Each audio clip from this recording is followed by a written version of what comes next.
What is up, boys and girls and everyone else? This is another science video episode right here.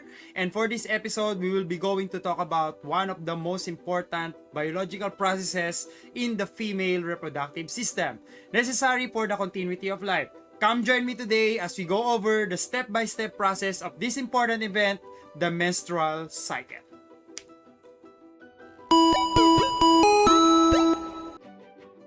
Alright, so here we are in our topic for today in this episode. So the topic that we have right here is the one of the most important biological process every month that is experienced by females. Alright, so that is the menstrual cycle.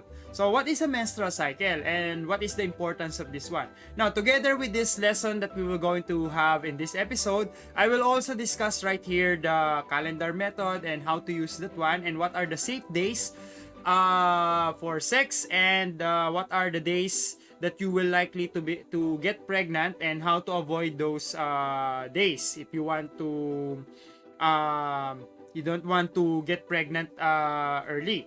Alright, so this is the lesson. So I hope you will stick around and learn something from this lesson as we go through. So without further ado, we will going to start this one.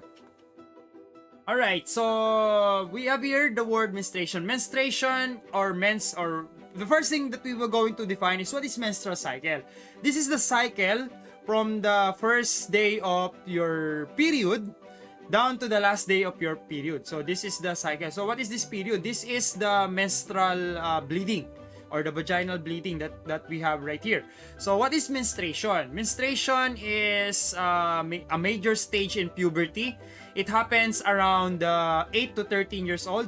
Alright, so but not most of the cases. There are some cases that are the menstrual or the menstruation starts as early as 7 years old. Alright, or there are some that has that their menstruation occurs later than 13 years old, like 14 or 15, something like that. So in those cases, it is affected on what you eat.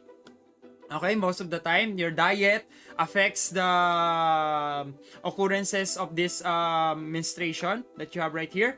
And also, some hereditary issues, okay, of your family. Alright, so if there are some hereditary issues, it might affect, okay, the occurrence of your menstruation. Okay, will it be later or will it be as early as possible? Alright, so from the beginning of the one period, it takes only for about 28 days. So not only for 28 days, there are some cases that it has less than 28.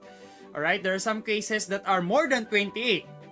So it depends upon the person. Alright, so the body size of the person also affects how many days it will take, okay, for this menstruation process to happen, and so on and so forth. So it is different on most of the people. Alright, but the standard or the average, alright, the average statistically is 28 days. Okay, most of the females. Right.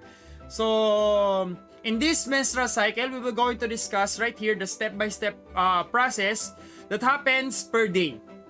Alright, so as you can see here on this menstrual wheel that we have right here, so it is arranged according to days. Okay, so what are the significant things that is happening during those days, and what are the things that you might want to take note of? Alright, so let's start first with the phases.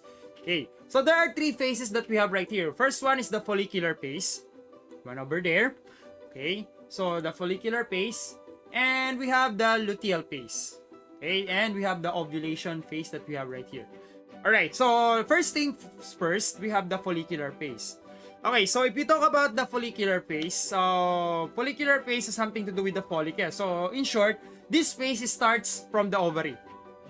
Alright, so this phase starts on the ovary, and the hormones responsible for this one are the following.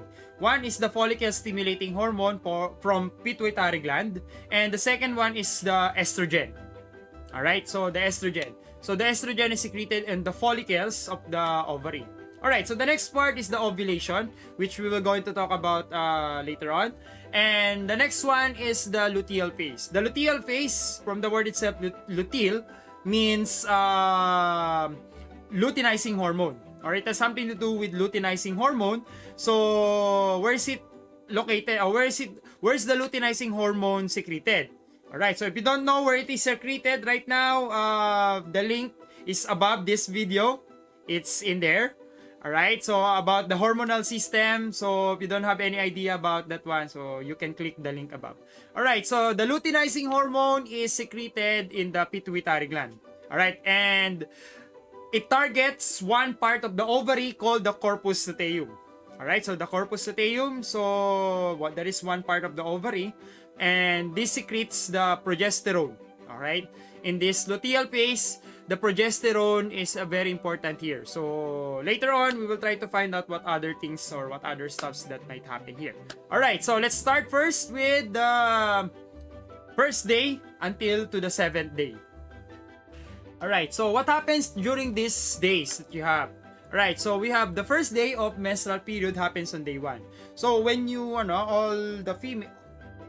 all the girls that is watching this video lesson, if you feel that you have your vaginal bleeding, all right, if you observe that you experience already the vaginal bleeding, that's the day 1. Okay, you can mark your calendar. Okay, you can mark your calendar on that, where is your day 1 started. Or not only the sign of vaginal bleeding, if you notice that on your vagina there is a dark or there's a brown, okay, brown something, okay, look, brown object or brown fluid that is in your vagina, it means that you started already the vaginal bleed or the menstrual bleeding or the period. All right, so you can mark that one as day 1. All right, so those brown fluids, okay, those brown fluids or brown objects that you see on your vagina, that is the brown or the blood. All right, so the blood that is oxidized already, okay, for a longer period of time. So that is the first day of the menstrual period. So you might want to mark your calendar on that. All right, so that is very helpful in predicting whether you are fertile or not. All right, so in the calendar method. Next one, we have the blood and tissues. All right, that is built up and on the inner lining that will flow out. Okay, that will sheds out of the body. Okay, so the tissues from the uterine lining that was built, okay, for certain period of time, it will be flown out of the body or shedded out of the body. Okay, so that is why the characteristic, one of the characteristics that you can describe your menstrual blood is it contains some chunks of this uterine lining together with the blood. Okay, so that these chunks are the uterine lining. It is not the other parts of your female reproductive system like ovary, fallopian tube, or even the vagina. It's not like that. It is the uterine lining. Alright, so it is the uterine lining that goes out of your body after during the menstrual cycle. Okay, so it lasts for about 2 to 7 days. So this is the standard, the average. Most of the time, it is cut short, and most of the time, it is longer than usual. Alright, it can last for about 9 days. It can be as short as 6 days or 5 days, something like that. So it depends. Okay, it depends upon the female's body. Okay, and after menstruation, the body begins again to release some hormones that signals the uterus to get ready to receive the new egg. Alright, so it starts over again. Okay, on this process. So that's day 1 to day 7. Alright, so that is the menstrual period days. Right, so day 1 to 7 is under the follicular phase. Okay, now next one is the day 8 to 13. So let's take a look at it. What happens during day 8 to 13? So day 8 to 13, we have the hormones prepare the egg to be released from the ovary. So meaning to say, there are the hormones like estrogen. Alright, so the estrogen, the follicle stimulating hormone, is in preparation for the release of the egg in the ovary. Alright, and once it releases that egg from the ovary, the uterus must be prepared enough to catch the egg, or to catch the fertilized egg, to be exact, to catch the fertilized egg in case that there is a fertilization that might happen. Alright, so the uterus should be prepared on this one. Okay, so what will happen? The uterus will thicken its lining. The uterus will thicken its lining, and it is supplied with blood and nutrients necessary for the development of the zygote. Okay, so it will become the umbilical cord someday. It will become the placenta someday. So that's the purpose why this uterus starts to thicken up. Okay, so there are hormones associated to this one. So we will going to talk about that one later. So the fertilized egg would then attach to the lining. Okay, so the fertilized egg would then attach to the lining, and okay, so that's how it's done. Okay, that's the purpose of this thickness of this, or thickening of this uterine lining. Alright, so that is what happened during 8 to 13, and the body should prepare for that particular event. Okay, so the body should prepare for that particular event. So let's go now. Let's go back to our cycle wheel. And let's go now to the most important day, which is the starts of the day of ovulation.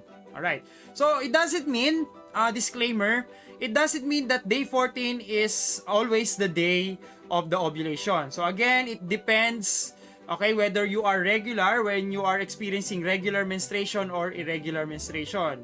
This day number that I have right here, is hypothetical.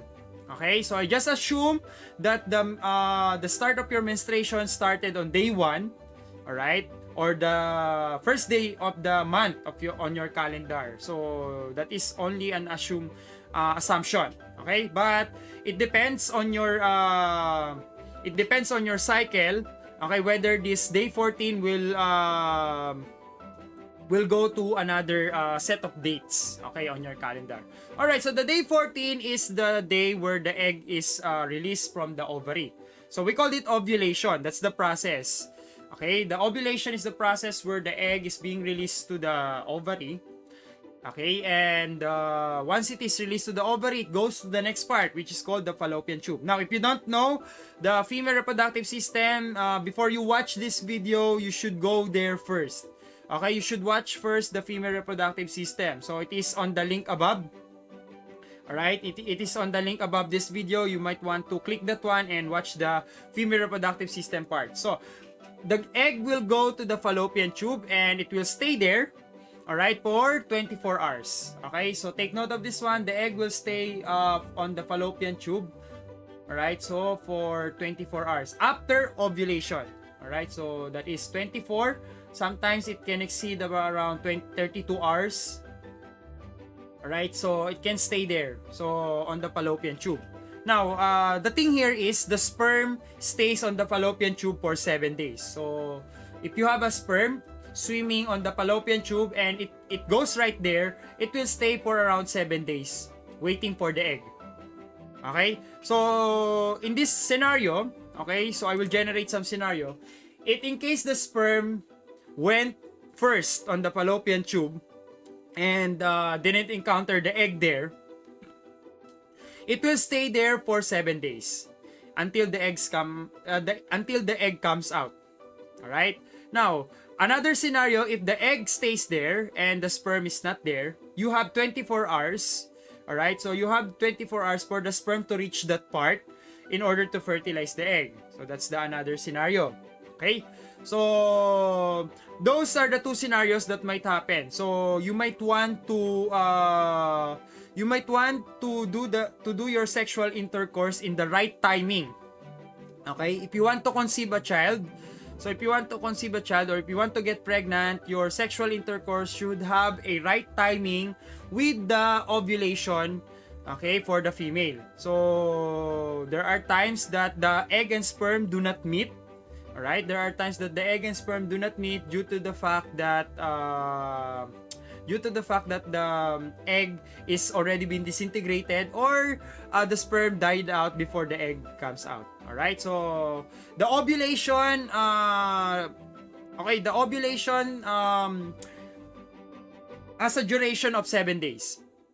Okay, it doesn't mean that on that 7 days every day a new egg is produced. No, it doesn't work like that. Okay, so during those 7 days the ovulation can occur.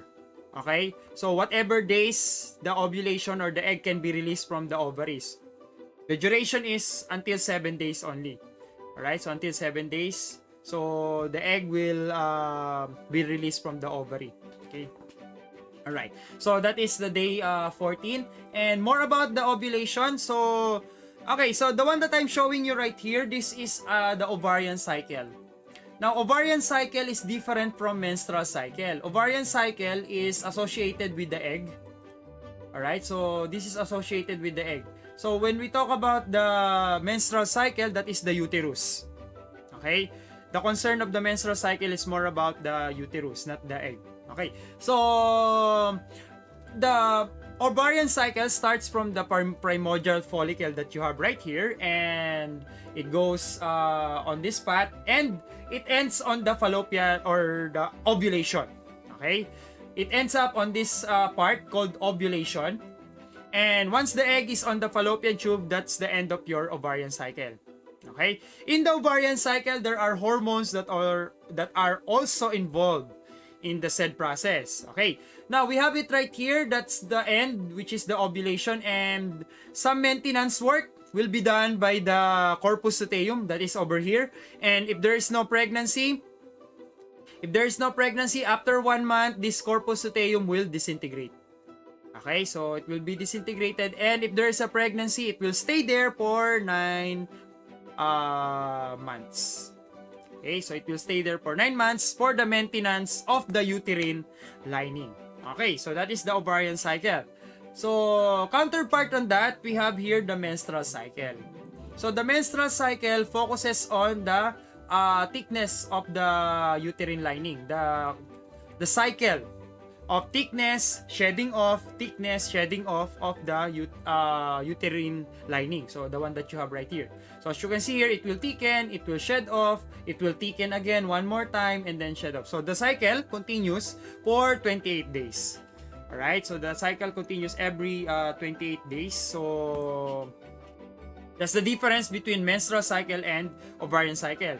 Take note that the menstrual cycle will not exist if there is no ovarian cycle. It starts first with the ovarian cycle before the menstrual cycle. Okay, so now other things about ovulation. So before ovulation, the estrogen will be released. So take note of the hormone that is released, and it will stimulate the uterus to build the lining. So this estrogen that you have right here will serve as a primer. Okay, not all the time the estrogen will be secreted because it in large amount estrogen is also harmful to the body. Okay, so the estrogen is also harmful to the body, and it will be secreted to stimulate the uterus. So it will trigger the uterus to start building up the thickness, okay, of its lining. And together with that, there are blood vessels that are already located on that lining, so that it is already prepared for the incoming fertilized egg. Okay, so now after the estrogen, it will be maintained by the progesterone. Alright, so after that, it will be maintained by the progesterone. Okay, so it will be maintained by the progesterone for the rest of the menstrual cycle and for the rest of the 9 months if you are pregnant. Okay, so that is the work of the progesterone. And with that, if the egg is fertilized, it travels to the uterus and attaches through it. So that's the rule of thumb here. Okay, so that's the ovulation process. Okay, so let's go back now to our menstrual cycle wheel. Okay, so let's go back to our menstrual cycle wheel. So we are done with the ovulation. Then we have the days from 15 down to the 28. Alright, so 28 day. Right, so what is happening during those days? So most of the time in humans, since we are morally responsible organism, okay, we are not like animals that in some animals menstruation is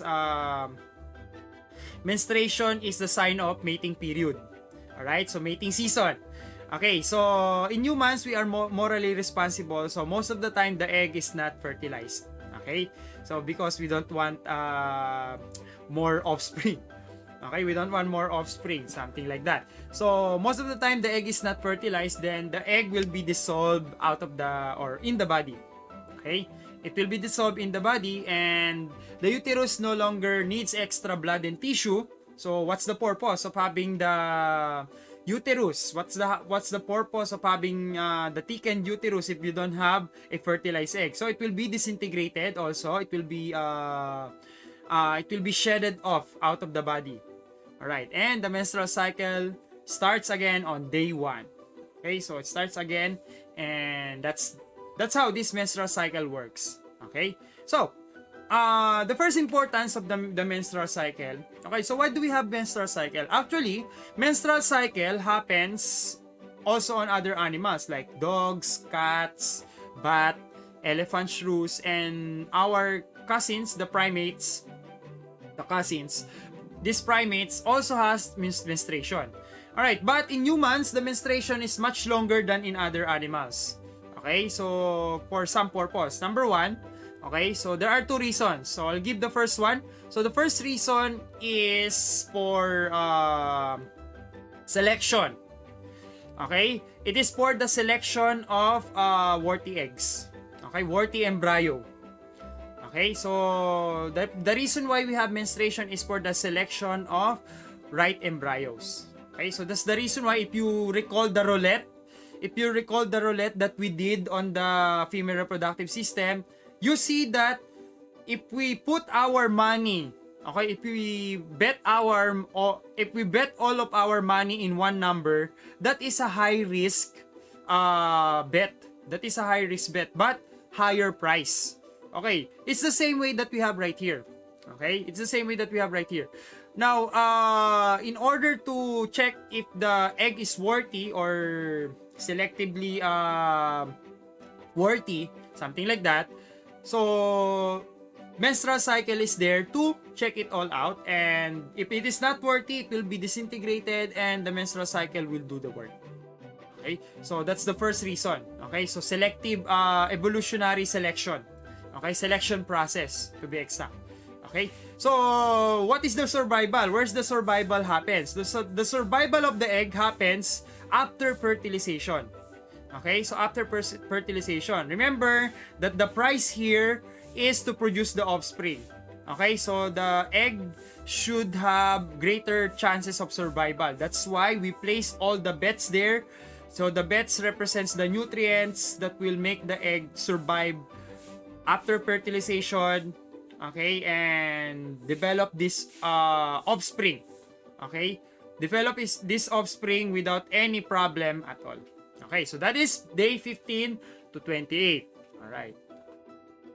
Okay, so you might want to monitor your period blood. Okay, so most of the color or most of the period blood is somehow bright red. Okay, it falls right here. Okay, so there are some cases that the blood is already oxidized in a longer period of time. So the brown is the sign of oxidized blood. Okay, it is quite normal. It is quite normal, but if you usually see this brown period, okay, brown period color or brown blood, okay, period blood color, you might want to go to your doctor or OB-GYN to check out if there's something wrong with your body. Alright, as well as the black one. Although there are some cases that it is the sign of the end of the period, but the thing there is, it is the sign of vaginal blockage as well. So you might want to go to your doctor to check it out. Okay, next one is the gray. Okay, so the gray color indicates that there is a fungal infection or bacterial infection in your vagina, something like that. So you might want to go to your doctor and seek some medications. Okay, so seek some medical attention, something like that. Alright, so we have here the orange as well. So the orange is the product of some infection like gonorrhea or some sexually transmitted infection that releases pus. Alright, so pus. So this pus mixes with the bright red blood during menstrual period, and it creates this orange impression on the period blood. So you might want to go to your doctor to check out if you have a sexually transmitted infection or other problems on your body. Okay, next one is pink. Pink is the color of the period blood if you have anemia. Okay, so if you have this, you might want to check on your iron level. Okay, you might want to check the iron level on your blood to avoid anemia. Okay, it can kill. All right, so iron loss or iron deficiency can kill you. All right, so next one, unhealthy diet. All right, so unhealthy diet and insignificant or sorry, something like significant weight loss. Okay, so if your body suddenly loses weight, so you might want to go to your doctor, and it might be something going on inside your body. Okay, so you might have a problem in the reproductive system, or not only in the reproductive system but in other parts as well. All right, so these are the period blood color. You should take note of this one. Okay, next one is the amount of estrogen versus the color of the blood. Okay, so low estrogen signifies the strawberry color, so bright red. So we have the cranberry color that is brown, or rather some purple color, something like that. Normal. All right. Blueberry color is for high estrogen. Okay. So depending on your body situation, all right, girls, depending on your body situation, the color of your blood will be affected, or color of your menstrual cycle blood will be affected in the process. Okay, so especially when you are stressed at work, all right, stressed at school works or other stops, okay, so it might affect the color of your blood. You might want to observe that one. Okay, you might want to observe that one. If you are stressed, what is the color of your blood? If you are not stressed, what is the color of your period blood? Okay? Alright, next one is in order to find out if you are pregnant or not, or if you are fertile rather. Okay, how will you get pregnant if you are not fertile? Okay, so to check out if you are not fertile, okay, so this is very important. Okay, this checkup is very important if you want to check if you are not fertile or not before you do sexual intercourse, okay, with your partner.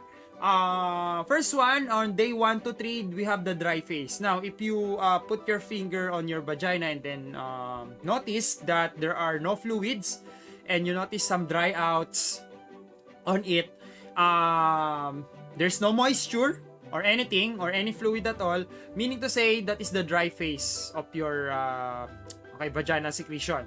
Okay, so that is the dry phase. Okay, next one, the sticky phase. So if you notice some white cloudy globs of fluid, if you notice some white globs that are found in sticky globs on your fluid, on the vaginal secretion that you have, still you are not fertile. Okay, so these white globs, okay, you will see them. You will see that one on your vagina secretion. All right, the next one is the creamy phase. All right, so if you have seen a condensed milk before, if that is the consistency of your vaginal secretion, if that is the consistency, then therefore you are semi-fertile. All right, so semi-fertile. This has a 40 to 60% fertility. Okay, so this has the 40 to 60% fertility rate. Okay, now when your vaginal secretion is with a consistency of an egg white, if you happen to see before an egg white, okay, the egg white consistency indicates that you are fertile. Right, so that you are fertile. Okay, so stretchy and slippery. Right, so if you put it on your two fingers right here and then stretch it out, so if it is too stretchy, it means that it tells you that you are fertile. So being stretchy, it affects how the sperm will enter your cervix. Okay, if you do sexual intercourse, then it will affect how the sperm will enter to the cervix. So yeah, these are the mucus, okay, that are found on the cervix. Okay, so that is the vaginal secretion, and it looks like this. So these are the white globs that I am talking about earlier. So these are the white globs. Okay, so these are lotion-like consistency. We have the egg white consistency and watery and wet consistency. So these are signs that you are fertile. Okay, so again, these are the vaginal secretion. You should watch it out. Okay, you need to take note of this occurrences. Okay, if you want to get pregnant or not want to get pregnant. All right. Okay, during this event, during this biological process, women or females might experience the following situations. Alright, so number one is fluid retention. So girls, if you are experiencing dehydration, so you might want to take in more fluids as much as possible during menstrual cycle. So menstrual cycle can kill you. Okay? If you take it for granted.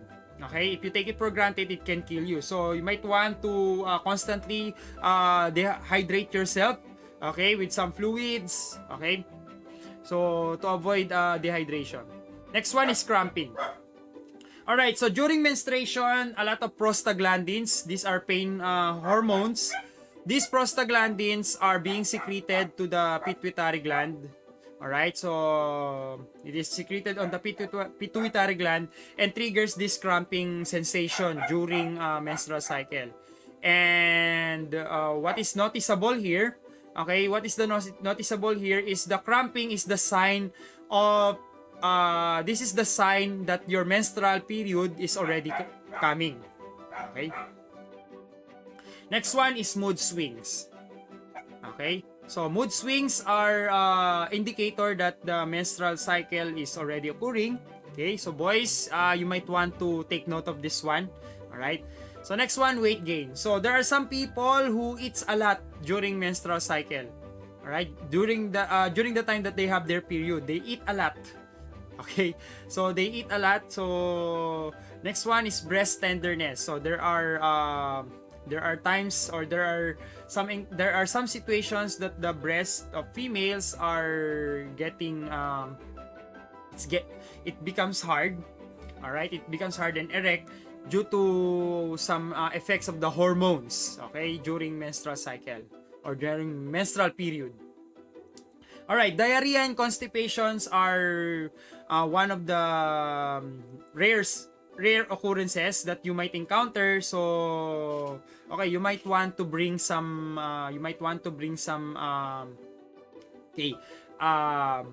some drug or some medications to avoid this diarrhea and constipation during that said period. All right, so these are the things that women might experience during their period days. Okay, so not only for the girls but also for the boys should take note of this one. Okay, so as I've said, always early prevention is better than cure, something like that. Okay, so with that, let's go now to the next part, which is called the calendar method. So the next part is we're going to teach you how to use the calendar method effectively, all right, to monitor your monthly period, and where are the days that are safe, where are the days that you might likely to get pregnant. Okay, so alright, so this is the calendar method. So calendar method is one of the natural birth control method that is used to avoid pregnancy. And the natural birth control method like this one, there are times that it guarantees you to be protected with sexually transmitted disease. Alright, so it has a low guarantee. Alright, so this birth control method, the calendar, has a low guarantee of protecting you from sexually transmitted disease. But it has high percentage of protecting you if you don't, or if you perform the abstinence. Okay, that we called it abstinence. Alright, so the avoidance of sexual intercourse. So if you perform the abstinence, so 100% it can protect you from pregnancy and also from sexually transmitted infection. Alright, so let me teach you how to use this calendar method. And disclaimer. Alright, so disclaimer first, this calendar method that we have right here, so I will assume that the start of your period is on day 1. So literally on the first day of the month. Okay? Literally on the first day of the month. So I will assume that it will start there. Alright, so if you again, another disclaimer, do not follow this one. So every female every person has different situation or body situation, so you might want to monitor thoroughly your period every month. You want to monitor it thoroughly so that you can observe when is your first period, when is your last period or something like that, so that you have an idea on what is happening on your body in general. All right, so let's start first with day 1 up to day 7. All right, so some cases it is longer, some cases it is much shorter. So in average, we are talking about in average. Okay, so from day 1 to day 7, so this is your period. All right, occurs. Okay, so this is your menstrual or your period occurs. So shedding off of the extra uterine lining happens on day 1 to 7. So this is the bloody days. All right, so these are the bloody days. Okay, so I'll put there the red thing. Okay, so it signifies the bloody days for girls. Okay, so day 1 to day 7. So your period duration, okay, from day 1 to 7. All right, next one, from day 8. All right, so from day 8 to day 8, 9, and 10. All right, so day 8, 9, and 10, the period will stop. Okay, so the period will stop, and the period will stop, and the thing there is, the question here is it safe to do sex? Okay, so it is somehow, okay, so somehow it is somehow safe to do it right here, but there are some risks that you might likely to get pregnant, because the fertility rate here is around 40 to 60%. Right? So 40 to 60% fertility rate. So you might want to do some abstinence here on these days. Okay? So if you are not quite sure, all right, if you're not quite sure, if you have doubts. All right, so before we continue moving forward, so there are some questions that is it allowed to have sex on during period days? Okay, is it allowed to have sex here on day 1 to 7? So of course it is possible, but due to some unhygienic practices or something like that, so unhygienic nature of that, so some people do opt to abstain from sex during day 1 to day 7. All right, so but still you can do sexual intercourse here. Okay, from day 1 to day 7 you can do sexual intercourse, but again, due to unhygienic nature, so some people opt not to do that. All right, so next one, from day 11 to day 16. All right, so from day 11, okay, through day 16, these are the days where your chances of getting pregnant is increased. Okay, so you can have a baby on these days that you have right here. Okay, so you can have a possibility of getting pregnant if you do some sexual intercourse on these days that you have. Why? It's because during these days, there are some point that the egg will come out on the 12th. Alright? So there are some cases that the egg will ovulate on the 13th, or there are some cases that the egg will ovulate on the 16th. Alright? So we don't know, okay, when the egg will come out. So whether it be on 11, whether it be on 12, whether it be on 13. Not like every day the egg will come out. Okay? So it's not like that. Okay? The egg will come out within this week. Alright? So within this week. So might as well that based on what we have talked about earlier, that the egg will stay only for 24 hours, the sperm will stay on the fallopian tube for 7 days. So you might want to be careful, okay, and do the right timing for this one. Okay, so how many, or what is the percentage of being fertile here? So the percentage here is 80%. Alright, so the percentage here is the 80%. So what about the 20%? So what happens to the 20%?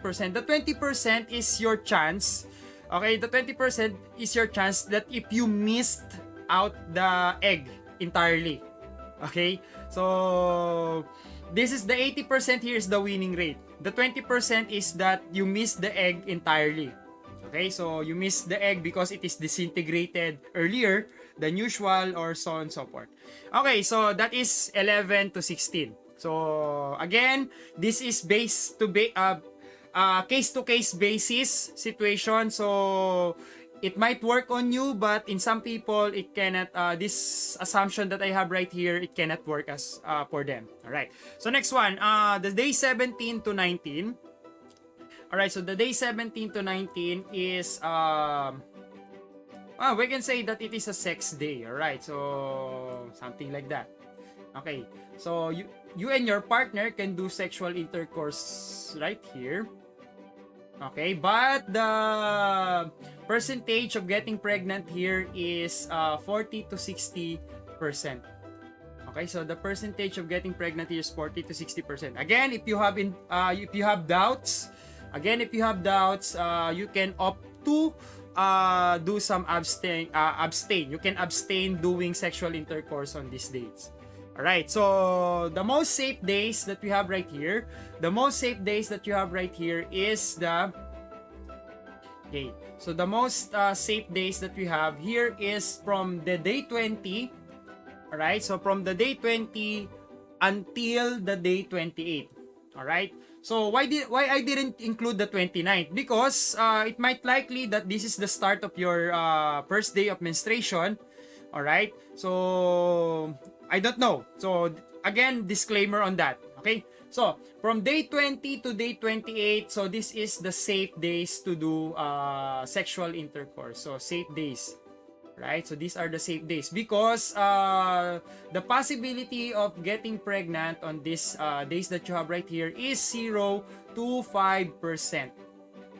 Alright, so it's 0 to 5%. So if you want to do some, if you do not want to get pregnant but you want to have a sexual intercourse with your partner, you can do it on these days that you have right here. Okay, so again, the day 29. Alright, so the day 29 or the day 30, or even if your calendar has day 31 on that month, probably that is the start of your menstrual period or period days. Okay, so alright, so this is how the calendar method works. Okay, so this calendar method is efficient if you usually observe, or if you are taking note of your first day of menstruation until to the last day of your menstruation, if you are very keen on observing your period. Alright, so monthly period, so it will work efficiently. If not, there are some birth control methods that are available out there. We have the contraceptive pills and we have the condom. Alright, so if you have in doubt, so if you have a condom here, again, baby is never a surprise. Okay, always take note, baby is never a surprise or a mistake. Okay, having a baby is never a surprise or a mistake. So don't always remember that one. Okay, so if you had sex without any contraceptives at all, if you did sex if you don't have any contraceptives at all, so what do you expect right here? You will get plasma TV.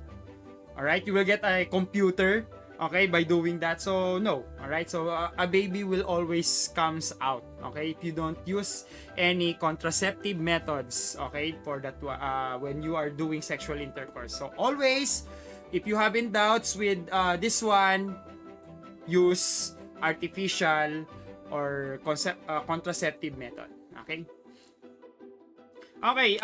let's summarize everything that transpired here in this lesson. Okay, from what are the things that is happening during menstrual cycle. Okay, let's start first with the ovarian cycle, just what I have taught you earlier. So on the ovarian cycle, it starts first with the primordial follicle over here, and it grows, okay, with the action of the estrogen. With the action of the estrogen, it grows and it do ovulation. Alright, so, and after that, it becomes a corpus luteum. Okay, it becomes a corpus luteum, and once there is no pregnancy that happened or there's no fertilization that happened, the corpus luteum will be disintegrated. Alright, so let's take a look at the how the body temperature relates to the ovarian cycle. So, I know girls, you are familiar with this one. Okay, so you can write it down in the comment section if you encounter this one. Your body temperature suddenly increases. Now, when you encounter that one, when you encounter an increase in body temperature, meaning to say that your body is in the ovulation process already. Alright, so your body is in the ovulation process. So, might as well that you monitor your body temperature. So, if you encounter that one, just write it down in the comment section below. So, what did you experience? Okay, you can put your experience right there, okay, in the comment section below this video. Alright, so let's take a look at what is happening on the anterior pituitary gland. Okay? Alright, so there are two hormones that we have right here. We have the luteinizing hormone and the follicle stimulating hormone. Okay, so the luteinizing hormone is at its peak. Okay, so the luteinizing hormone is at its peak after the ovulation process. Okay, as well as the follicle stimulating hormone. Okay, it is at its peak over here. Okay, on this part. Okay, the follicle stimulating hormone, and the luteinizing hormone is at its peak during its ovulation, because that's the start of the formation of your corpus luteum. Remember, on our discussion in the female reproductive system, that with the presence of estrogen, only the luteinizing hormone will be secreted. Okay, with the presence of the estrogen, the luteinizing hormone will be secreted as well. Okay, so these are the estrogen and progesterone secretions. Okay, so if you happen to notice, if you will correlate these two graphs that you have right here, the anterior pituitary hormones versus the ovarian hormones, you can see that with the spike of the follicle stimulating hormone, okay, with the spike of the follicle stimulating hormone, that's the increase of estrogen. Alright, that is the increase in the secretion of the estrogen. Now, with the increase in the secretion of the luteinizing hormone, alright, so with the increase in the secretion of the luteinizing hormone, that's the increase of progesterone as well. That's the increase of the progesterone as well for that manner. Okay, now let's take a look on the last part, the menstrual cycle. Alright, so the uterine cycle that you have right here, or the menstrual cycle. Let's take a look what is the influence of the hormone in these body parts, especially the uterus. Alright, so as you can see, the estrogen starts the primer. It starts as a primer for the thickness of the uterus. So it starts to thicken here with the presence of estrogen. And in some cases, it will drop. Alright, it will drop and be maintained all throughout. It will be maintained all throughout. But the one that will maintain this one, the one that will maintain this thickness is the progesterone. Alright, so the progesterone is the one that maintains this. Now, as you can see, once the progesterone drops, alright, once the progesterone drops, the uterine lining starts to shed off. Alright, so it starts to, the uterine lining starts to shed off in this process. So it starts to shed off. Okay, so remember, if the progesterone cuts its secretion, the uterine lining also will shed off its lining. Okay, it will start to it is the start of your menstrual cycle or menstrual period. All right, so your period days. Okay, so it is going here and continues there. So as you can see, the thickness of the uterine lining is dependent on the secretion of the progesterone. Alright, so the thickness of the uterine lining is dependent to the secretion of the progesterone. Alright, so this is the overall look of the ovarian cycle and the menstrual cycle and the hormones involved in the process. Alright, so menstrual cycle is a very energy toxic process. Okay, it is a very energy toxic process, but it has a good intentions. Okay, so it has a good intentions as at the end of the day. Okay. Alright, so these are the hormones. So last call for the hormones that you have right here.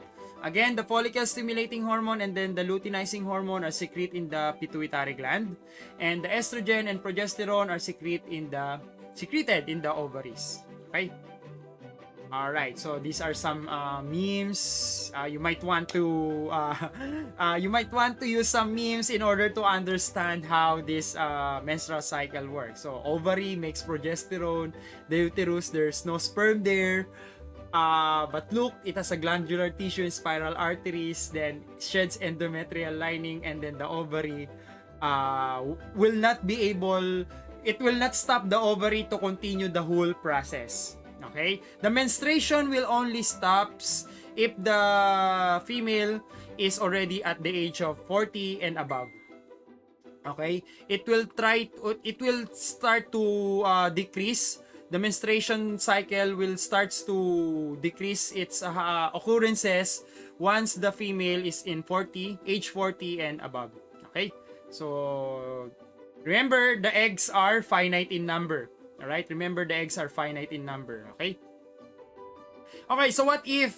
Alright, so what if the male is the one that undergo menstrual cycle? So probably it will look like this.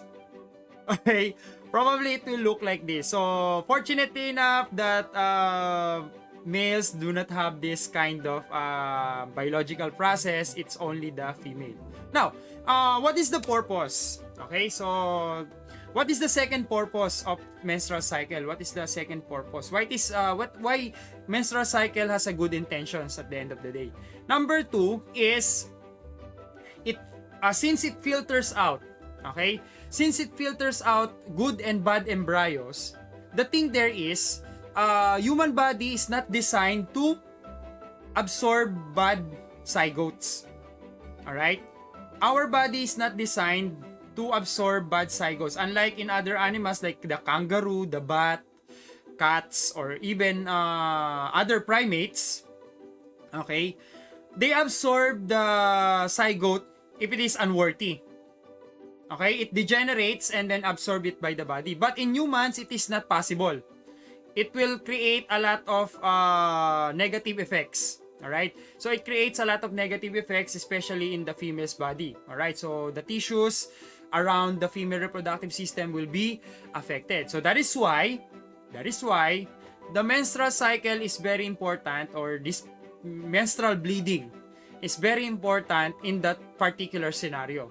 Okay, instead of reabsorbing the zygote, the menstrual cycle will be the one who will discharge that particular unworthy zygote. Okay, just like a natural abortion, something like that. Okay, but the body has an early detection process. Okay, for that one. Okay, so the body already has an early detection. So that is the second importance of the menstrual cycle. So if you are thinking that the menstrual cycle is a nuisance to you, at the end of the day, it has good intentions as well. Okay, at the end of the day. Okay. All right. So again, if the menstrual cycle or if there is if there's a fertilization, 3 to 4 days, the egg will stay on the fallopian tube after fertilization. Then it will go after 4th day, it will go now to the uterus and attaches itself there. Okay, so what will happen to the menstrual cycle during that process? Okay, during the growth of the zygote. So what happened is the menstruation will stop. Okay? So the period, okay? So your monthly period will stop during your pregnancy days. Okay? Pregnancy months. Okay? So clarify. Pregnancy months. It will stop your menstrual period. So girls, if you encountered or if you detected that you don't have any menstrual period or your period delays, for a longer period of time, okay, and you know to yourself that you went on a sexual intercourse, okay, so you did a sexual intercourse with your partner, okay, so you might want to buy a pregnancy test kit just to check out if you are not pregnant, or if you are pregnant or not. But if your menstrual period is delayed for a longer period of time and you did not have any sexual intercourse at all, you might want to go to your doctor to check out what is happening to your body. Okay, you might as well have a PCOS. Okay, so you might as well have a PCOS or other diseases that is associated with the female reproductive system. All right. Okay, so that is fertilization occurs. Then after 9 months, a new offspring will be brought out to this world. Okay, so the next part that we have right here is the menstruation cycle quiz. Okay, so if you did understand the lesson that we have right here, so I have a quiz for you, and let's try to find that one out. So what is on that particular quiz? Okay, so this is the menstrual cycle knowledge quiz. So if you understand all the things that we have talked about earlier about the concepts about the menstrual cycle, so let me know if you can answer these following questions that we have right here. Okay, so to start with, okay, so the menstrual cycle is the time for the first day of your period down to the day before your next period. So that's the concept here. And again, as I've said earlier, that it can last for about 28 days. Okay, but in some cases, there are some longer and there are some shorter cycles that can happen. Okay, so in this quiz, okay, so in this quiz, you might, I want to know if you understand all the necessary concepts here in this particular short quiz that we have right here, and find out if you will likely to get pregnant, okay? So, if you do have a sexual intercourse on the day of your, or during your menstrual cycle. Okay, so, to start with, let's take a look at this one. So, is it possible? Alright, true or false, is it possible to get pregnant on every day of woman's cycle? Alright, so you can pause this video if you want to, okay, and then think of the answer first. Okay, so the answer here is, okay, so the answer here is false. Alright, so why false? Because in women's menstrual cycles, you have fertile window of about 6 days. Okay, so just like what I've shown you in the calendar method that we have earlier. So, however, the fertile window may occur in different days within the cycle. So again, disclaimer, okay? So, assuming that there are only 6 days. Okay, so assuming that there are only 6 days in your fertile window. Okay, so again, is it possible to get pregnant every day on the woman's cycle? The answer is false. Okay, during the menstrual cycle. Okay. Alright, next one. Alright, so the next question is, a woman is likely to get pregnant on the days right after menstruation. Okay, so what do you think? So based on the calendar method that we did earlier, so what do you think can be the answer here? A woman is likely to get pregnant on the days right after the menstruation. Okay, so the answer here is... Alright, so the answer here is false. So let's try to find out what is false. Why is false? So in most cases, menstrual cycles, there are some days between the menstruation and the beginning of the fertile window. Remember the 3 days, okay? But the thing here is, on those 3 days, it has higher rate of, it has a rate of fertility of 40 to 60%. Okay, so again, if you have doubts on those days, you can use some contraceptive methods if you not want to get pregnant. Okay, so this fertile window starts before the period, before her period ends. So this is common. Yan. Alright, so this particular days that you have right here is common to some women who are nearing their menopausal stage. Okay, so that is false. Right, so these are the 3 days. If you take a look at the calendar method that we did earlier, so these are the 3 days before or after the menstruation and after the fertile week. Okay, so the fertile window, the 6 days fertile window. Alright. So, next one. Okay, so the next is, okay, the next one is a woman is likely to get pregnant on the days right before her period. Okay, so a woman is likely to get pregnant right before her period. So, what do you think is the answer here? Okay, is it true or false? Okay, so the answer here is false. In most cases, okay, so in most cases, there are at least 10 days after ovulation. Okay, at least 10 days after ovulation. So before the next period, intercourse during these days will not result in pregnancy.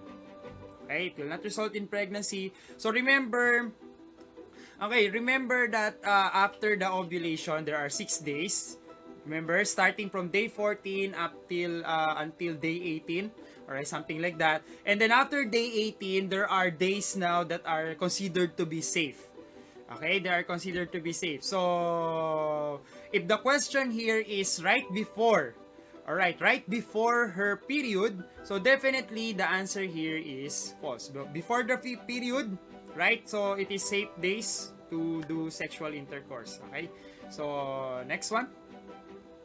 Alright, so a woman is likely to get pregnant around the middle of her cycle. Alright, so the answer here, alright, so if you want to answer this one, so pause the video and try to think for the answer. Okay, so the answer here is both. Okay, so the answer here is both. If the middle of her cycle is the ovulation stage of her menstrual cycle, okay, the female might, or the woman might likely to get pregnant. But if the ovulation is not on her middle of the cycle, if the ovulation is not on the middle of the cycle, then therefore the chances of getting pregnant is around 40 to 60%. Alright, so there are some cases like that. So however, in women with normal cycle, so we are talking about women with regular menstrual cycle here. Alright, so the ovulation may occur as early as day 9, something like that, or as late as day 21. Alright, so it depends, okay? It depends. With an irregular cycle, ovulation may occur as earlier as day 9 or later than day 21 or something like that. So especially if you are constantly monitoring your menstrual cycle, so that's the reason why you need to do that, okay? You need to do that. So both true and false. Alright. Alright, the next question is, a woman is likely to get pregnant, okay, on the days when vaginal secretions are present. Alright, so I've shown you earlier the vaginal secretions, what it looks like, and it indicates the consistency of this vaginal secretion, indicates that you are not fertile or fertile, alright, otherwise. So, what's the answer here? So, the answer here can be, alright, so the answer here is true. In this day prior to the ovulation, the cervix is the opening of the uterus, as we discussed in the female reproductive system, produces a fluid that causes vaginal secretions. Alright, so I've shown you the vaginal secretions, so there are different consistencies, so you might want, okay, you might want to check that one out, again, those consistency. If the consistency is like the egg white, if the vaginal secretion has an egg white consistency, then therefore the woman might be fertile, something like that. So the woman may likely to be fertile. So in this case, okay, so that is true. Okay, next one. True or false? Is it possible for a woman to identify the fertile window on the menstrual cycle? So I taught you that one earlier. So the answer here is definitely possible. So that is true. So that is the natural family planning that I had taught you earlier, the calendar method.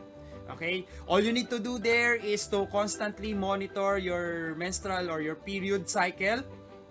Okay? To constantly monitor your period or your monthly period, and okay, do not miss out anything. Okay? That will make it inefficient. So constantly monitoring is needed there. Okay? Next.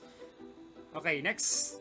So we don't have any more question at all. So that's the last question that we have right here. as an end part, okay, how do I know if I have a regular menstrual cycle? So keep a calendar, alright? So keep a calendar on each month, mark the days when your period starts and ends. Okay? So the period, in some cases, if you are regular, okay, if you have a regular menstrual cycle, it lasts for about 26 and between 26 and 32 days. Okay, so it lasts for about 26 and 32 days. That's in average. But most of the time, 50% of the time, not all women have regular cycles. Okay, most of them have irregular cycles due to some situations like stress at work, okay, hereditary issues, hormonal issues, something like that. Okay, or any problem in the female reproductive system might affect this menstrual cycle. So having a regular cycles will become having a regular cycles is hard to do to those women. So disclaimer, always monitor, okay? Always monitor your monthly period. So this is the quiz.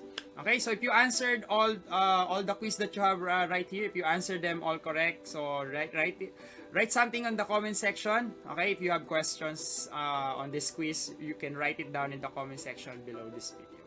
Alright, so that's the menstrual cycle knowledge quiz. Okay.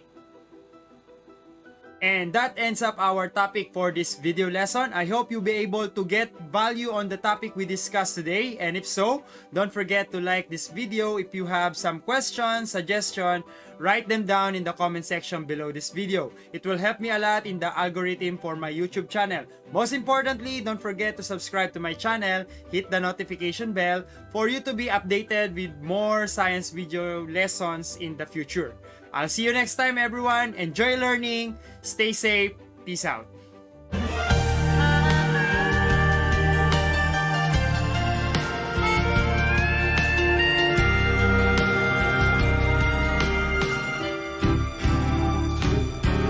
Bakaみたい子供なのね